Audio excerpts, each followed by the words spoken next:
Mesdames, Messieurs les militants et militants, chers consoeurs, chers confrères,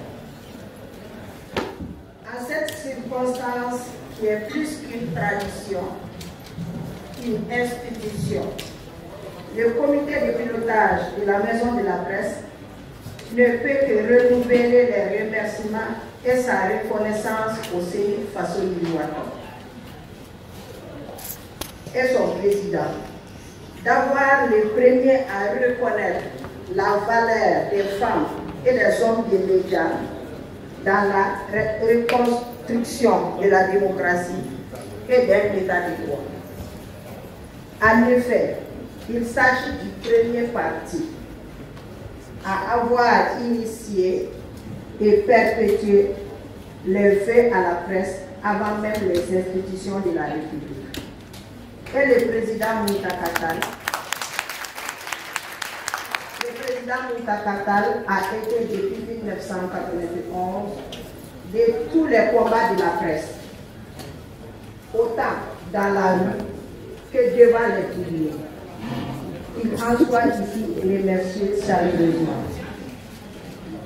Monsieur le Président, la Maison de la Presse, à travers ma modeste personne, vous souhaite les vœux les meilleurs à votre famille, aux militants, aux sympathisants du parti civique et à toute la presse malienne. Je vous remercie.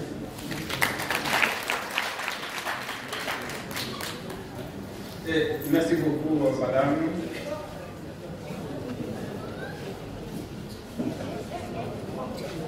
Merci beaucoup. Merci à nos invités de valeur qui nous ont donné ce matin de notre présence. Hey, mon patron. Je ne citerai pas des noms pour mes juste personnes. Mon patron. Maintenant, je vais donner la parole au président de ce Fassoni Louaton. Et je lui demande de rester à sa place pour mieux faire face à la victoire. Monsieur le Président de ce Fassoni Louaton, à vous la parole. Merci.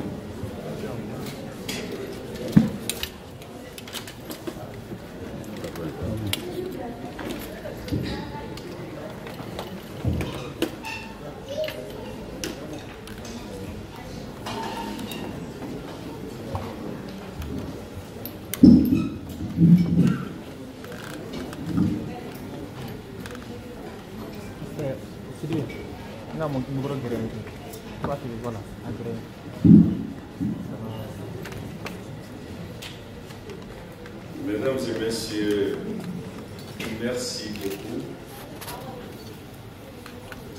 Le maître de cérémonie m'intime lors de rester à ma place pour présenter le vœu. Habituellement, je le fais debout au pupitre, mais puisque tout le dispositif technique est plutôt placé ici, je vais de bon cœur me soumettre à cette demande.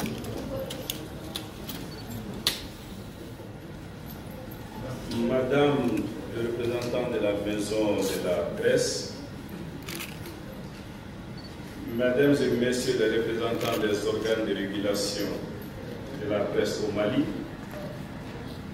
Mesdames et Messieurs les représentants des associations des médias publics et privés, nationaux et internationaux,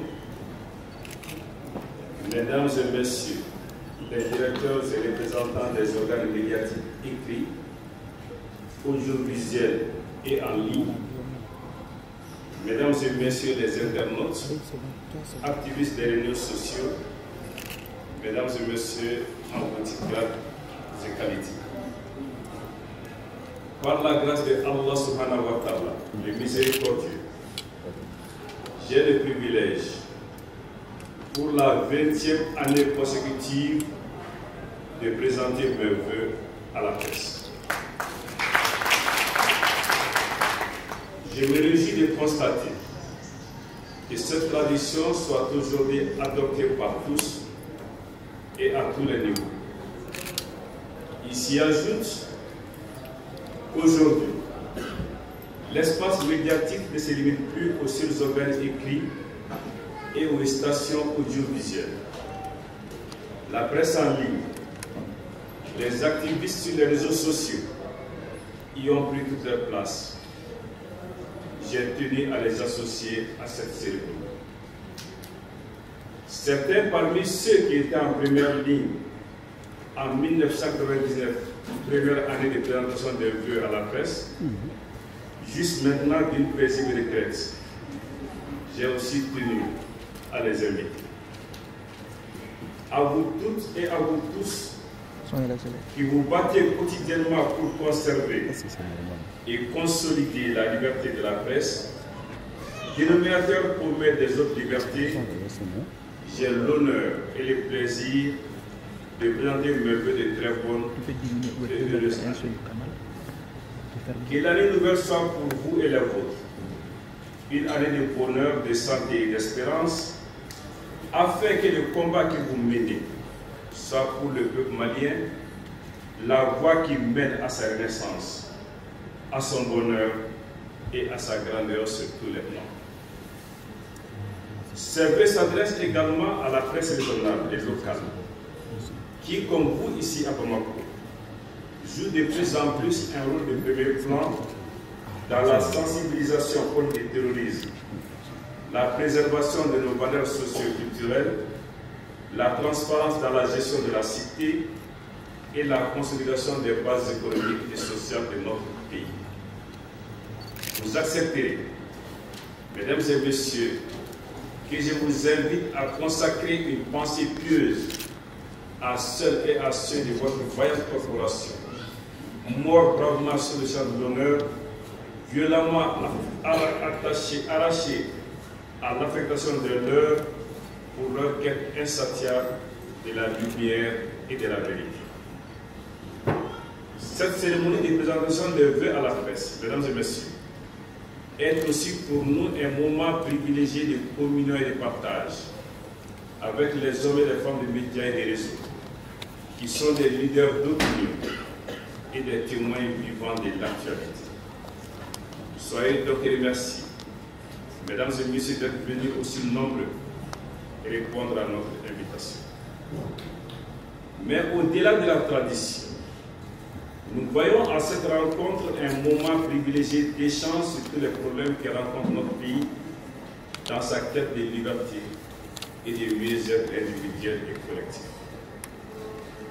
Mesdames, Messieurs, de façon générale, il ne serait point exagéré de dire de l'année 2018 annus horribilis, c'est-à-dire une année horrible, particulièrement difficile pour le Mali. D'abord pour la presse, ainsi que les témoins, les intimidations, interpellations, disparitions, procès et autres descentes extrajudiciaires dans les studios sans délégation, voire disparition, comme ce fut le cas de Birama Touré il y a exactement 3 années aujourd'hui et de Isiaka Tambouara depuis quelques semaines. Tous ces faits ont encore contribué à maintenir notre pays dans les profondeurs du classement annuel 115e sur 180 de Reporters sans frontières. Le même rapport ne manque pas de souligner la fragilité de la liberté de la presse au Mali et de constater que les médias maliens sont soumis à des pressions officielles sur certaines questions. Nul ne peut dire que notre presse est exemplaire en tout. Mais alors même qu'existe le jugement des pairs, qui peut être le pire des opprobres, les missions des organes de régulation de la presse, la haute autorité de la communication avec ses importantes prérogatives et les sanctions pécuniaires prévues par le code pénal, il n'est absolument pas utile d'envoyer un journaliste en prison. Dans certains cas de faute avérée, il serait même contre-productif de le faire, car pour le bus créé autour d'une banale affaire probablement méconnue de tous, un primitif peut se voir transformé en héros. Il faut donc aller vers la dépénalisation des délits de presse, que j'ai réclamé ici en maintes reprises et depuis de nombreuses années, qui n'est toujours pas une réalité dans notre pays, alors que nous avons bouclé un projet de loi sur la question avant de quitter le gouvernement en 2017. Mais soyons clairs, la dépénalisation ne saurait en aucun cas être l'impunité ou l'irresponsabilité. Pour l'honneur du Mali, mesdames et messieurs, les cas Birama Touré et Isiaka Tamboura doivent être élucidés. En plus du cas des deux journalistes de Radio France Internationale, Gilles Dubois et Claude Verlon, enlevés et assassinés à Kidal le 2 novembre 2013. Au-delà de la nécessaire protection des journalistes, qui ont à travers le monde connu une année 2018 difficile, 80 morts sans armes autres que leurs plumes ou leurs caméras, de la protection aussi de leurs sources, les journalistes maliens ont besoin de mesures d'accompagnement pour rendre leurs entreprises économiquement viables. Ils ont besoin de traitement égal entre médias privés et médias publics et entre médias étrangers et nationaux. Ils ont besoin d'une révalorisation de l'aide publique à la presse et des programmes solides de formation continue qui pourraient procurer la nouvelle école supérieure des journalistes et des sciences de la communication. Enfin, je souhaite, pour une presse de qualité, que les règles déontologiques soient mieux observées par chaque journaliste, par chaque internaute, et que la sanction des pairs en cas de manquement ne soit pas plus flexible. Mesdames et messieurs, Annus Horribilis HD 2018 a été celle des défis non ou mal relevés, des crises à répétition et quelquefois des confrontations. Au titre des défis, figurent en première ligne, en première place, les élections avec des communales, environ 50 circonscriptions renvoyées s'inédiées. Le report des locales et régionales dans l'attente de la fin du processus de réorganisation administrative et enfin le report des législatives avec son cortège d'avis contradictoires de la Cour constitutionnelle et de violation de la Constitution du Mali, notamment par la voie choisie pour la prolongation du mandat des députés. Sur cette question, le revirement des jurisprudences de la Cour constitutionnelle en quelques semaines et sans éléments nouveaux a fini de saper la crédibilité de cette institution dans sa proposition actuelle.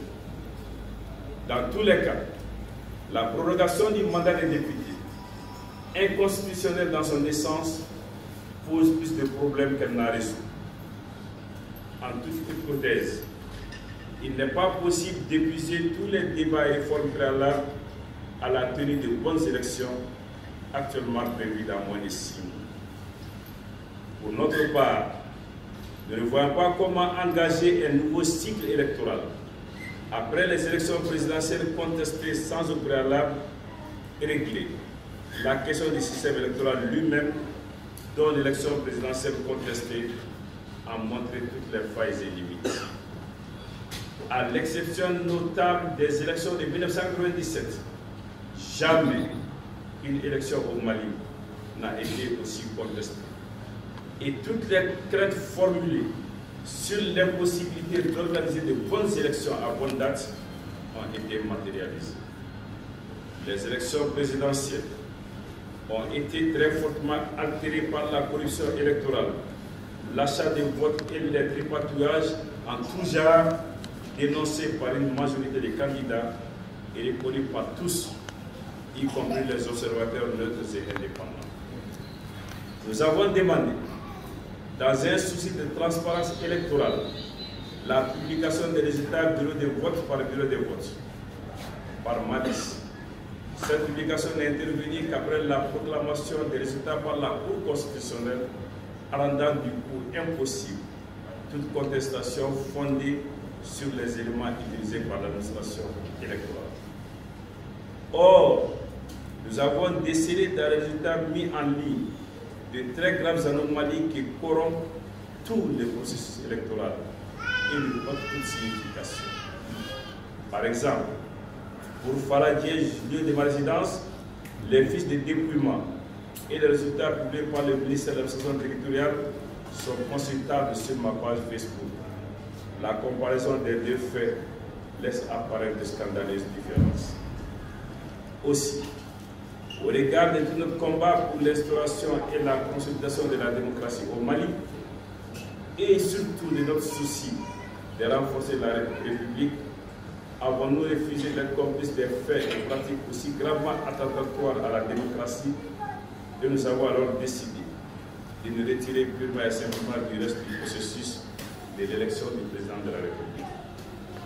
Malgré ces graves errements, il nous faut cependant sortir de la crise post-électorale, car nul ne peut aimer le Mali et le laisser dans l'état dans lequel il se trouve et qui, au demeurant, se détériore de jour en jour. Mesdames et messieurs, l'année 2018 a été caractérisée aussi par des atteintes graves et inadmissibles aux libertés politiques. Des responsables politiques ont été enlevés par le pouvoir.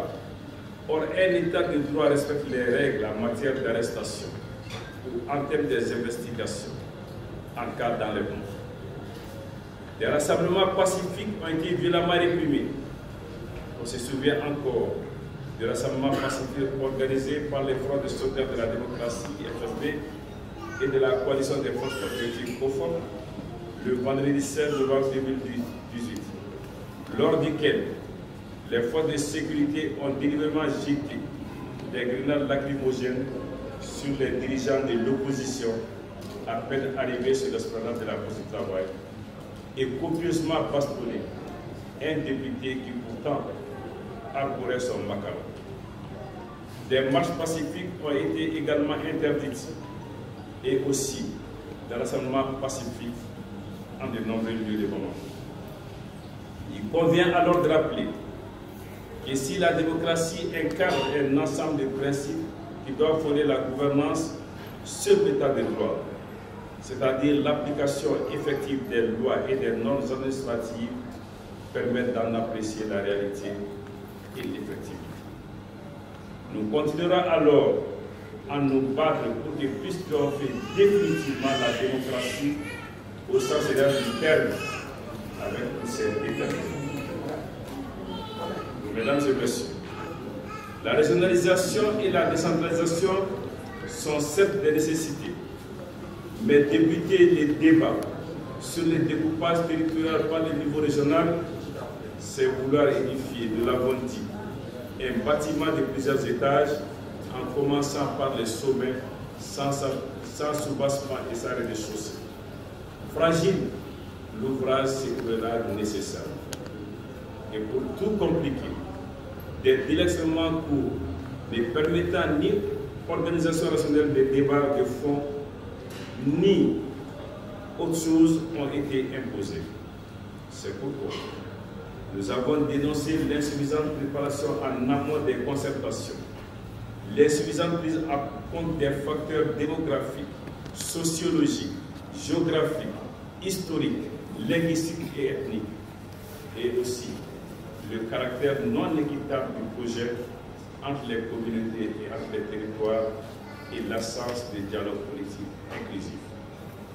Mesdames et messieurs, dans le cadre de la révision constitutionnelle, un comité d'experts a été créé et ses membres ont été nommés le 14 janvier dernier. Après avoir constaté des risques d'atteinte à la cohésion nationale, nous avons prôné l'approfondissement du dialogue politique et social autour du projet de révision constitutionnelle.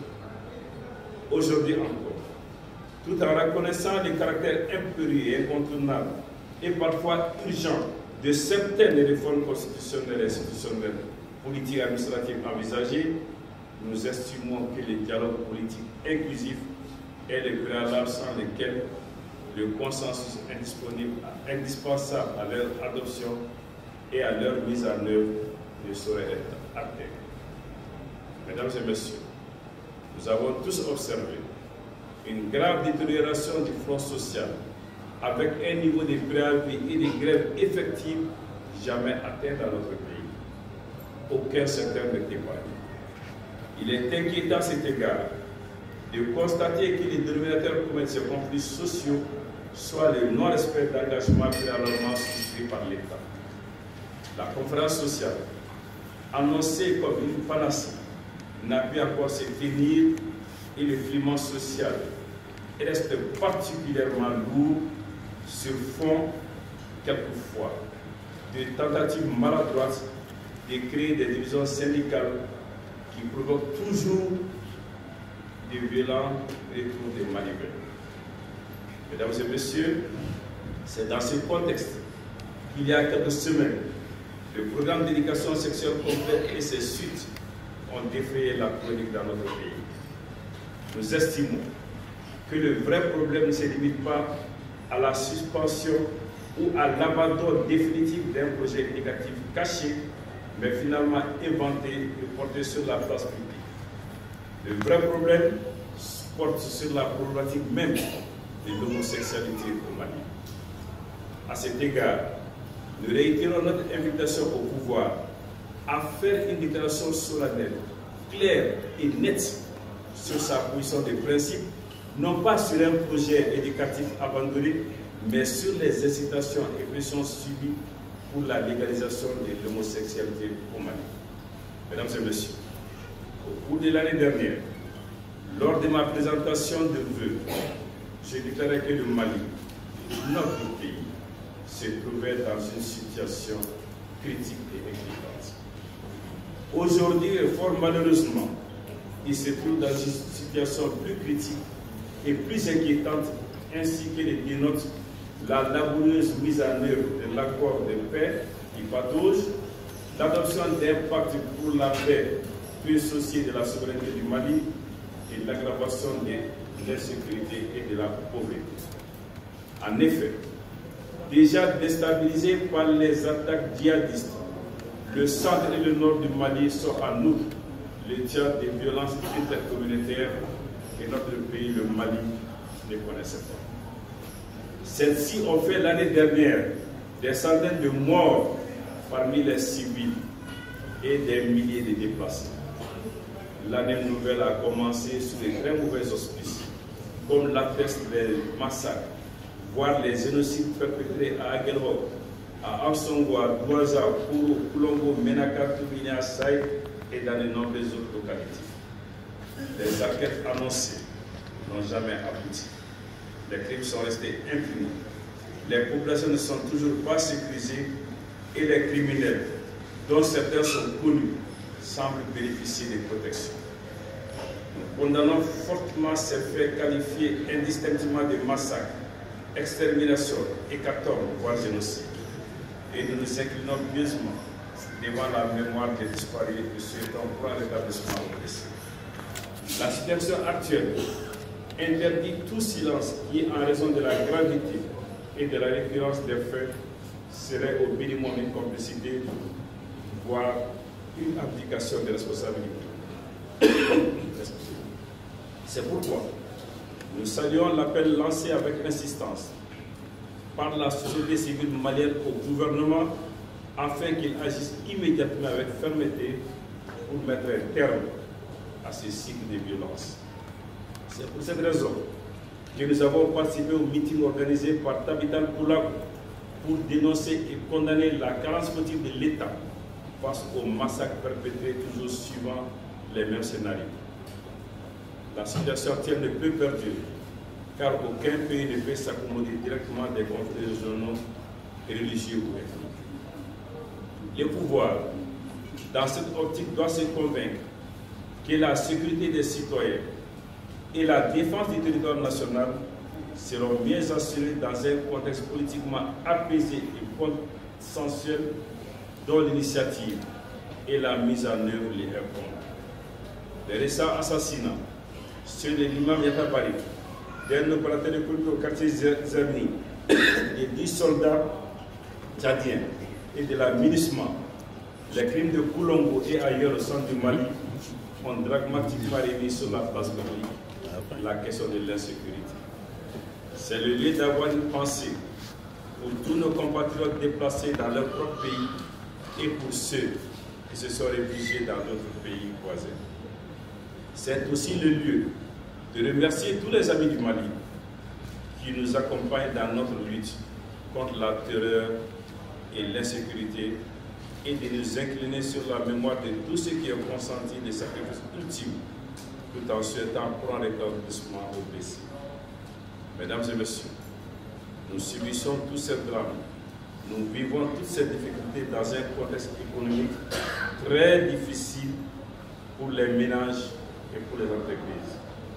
C'est ainsi que, nonobstant un taux de croissance annuel de 5%, le Fonds monétaire international, dans un récent rapport daté de décembre 2018, estime que la pauvreté et les inégalités sont demeurées élevées au Mali et que les conditions de sécurité, les fluctuations des prix des produits de base et les conditions climatiques présentent des risques considérables à court et moyen terme. La BAD, enfonçant le clou, estime que les perspectives économiques pourraient être compromises par plusieurs facteurs, spécialement les conditions de sécurité. Mais au-delà de ces avis d'experts, la ménagère qui voit son panier désespérément vide sait de quoi il s'agit, épouse aussi ici. Mesdames et messieurs, nul ne peut aimer son pays et le laisser dans cet état dans lequel se trouve le Mali aujourd'hui, ai-je déjà dit.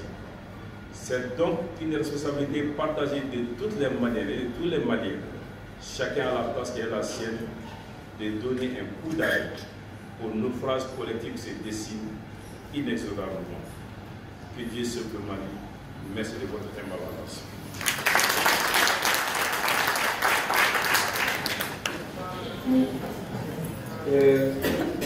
Merci beaucoup, Monsieur le Président, Monsieur le Président. Le Mali